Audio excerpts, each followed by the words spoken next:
The members of MPT, thank you for your generous support.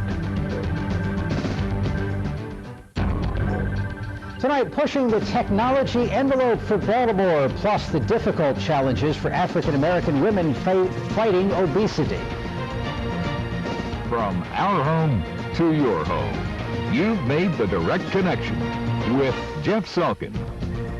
This series tonight, student journalist Angela Tyson looks at the difficult challenges that African-American women face in fighting obesity.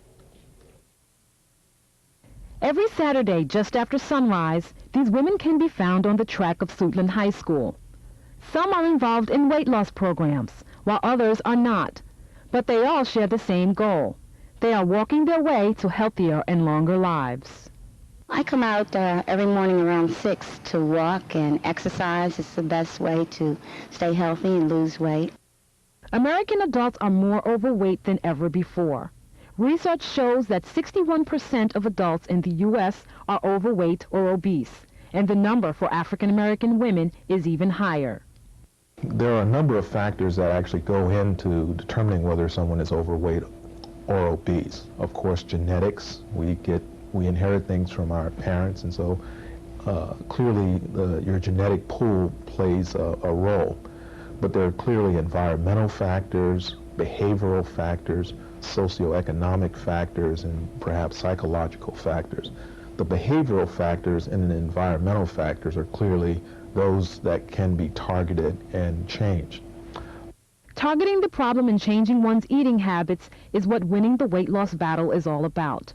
Just ask Gloria Turner. At age 52, Gloria has made a complete life change.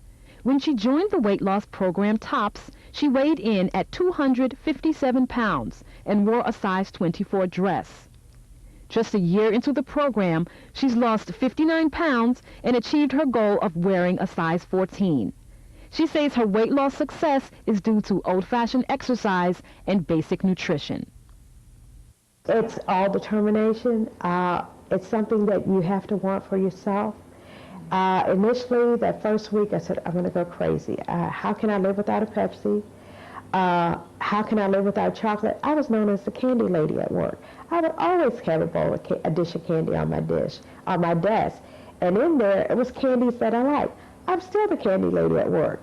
But all the candy that's in that candy dish is candy that I don't like. So it doesn't bother me that it sits there all day. The health risks associated with being overweight has led to major funding for NIH research. One program launched by the National Institute of Diabetes and Digestive Kidney Diseases is aimed specifically at African-American women. Sisters Together, Move More, Eat Better aims to educate women about acquiring healthy diets and the benefits of regular exercise. And I'll tell anyone, in order to lose weight, you have to go back to basics. Excess weight is a major contributor to health problems such as diabetes, heart disease, breathing disorders, strokes, and hypertension. Unfortunately, many over-the-counter diet pills that claim to cure obesity just do not work. Popular diet pills like Xenical and Meridian only work to suppress the appetite and prevent the body from storing fat. Neither of them will do anything for actually getting excess weight off. I'm the same age now when my mother had her first stroke. My mother's deceased, but I keep saying I cannot be a product of my parent. Today what brought me out was I am developing a routine for losing weight, and one part of losing weight is exercise. I have found that just dieting and watching what you're eating and your portion size isn't quite enough. You need to exercise.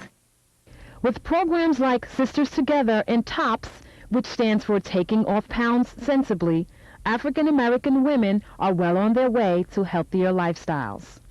I'm Angela Tyson in Suitland for Maryland Public Television. And joining us in the studio now is student journalist Angela Tyson, and you can call with a question or a comment. Angela, thanks for joining us. Thank you for having me. Nice job. How did you decide to do a story on this? I decided to do a story after I read an article in a local newspaper. It was the National Institute of Diabetes and Digestive Kidney Diseases. They started a program called a couple years ago called Sisters Together, Move More, Eat Better.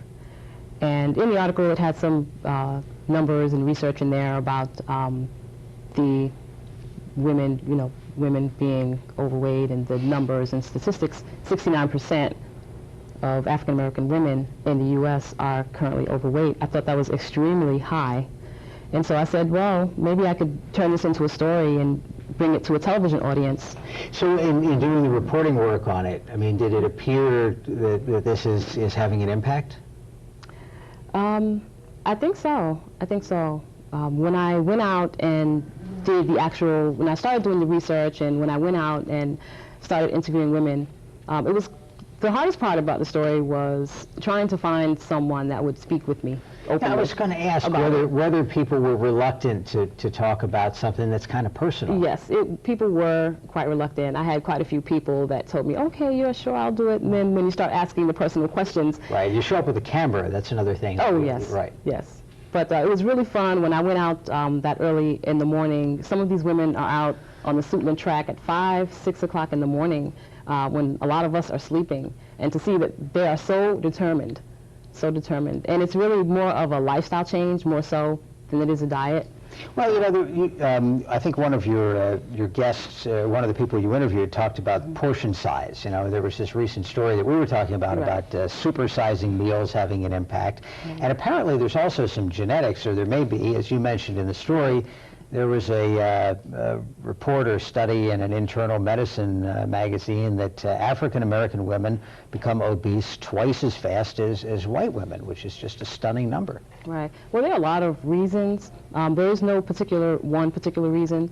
As Dr. Rogers mentioned in the piece, and he's the deputy director of MPT, once again, there are a number of reasons why, genetics, socioeconomic reasons, behavioral reasons, even psychological reasons.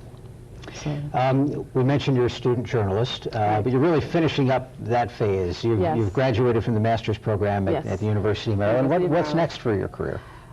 Hopefully, starting off in a small market. I've had some really, really great mentors at the University of Maryland. Sad to leave, but you have to move on. Well, it's a good program, and we can tell they've taught you well. Thank you. Angela, thanks very much for your work. Thank you. And good luck to you. Thanks. That is our program for tonight on MPT Primetime at 8 o'clock, Japan's Secret Garden. And then tomorrow on Direct Connection, we will check out the latest effort to make the region more attractive to the U.S. Olympic Committee.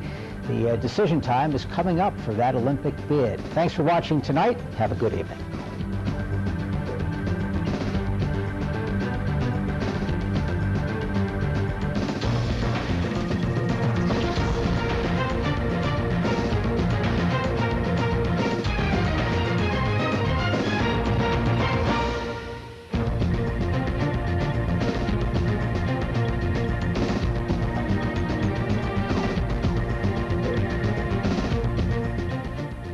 Direct Connection is made possible by the members of MPT.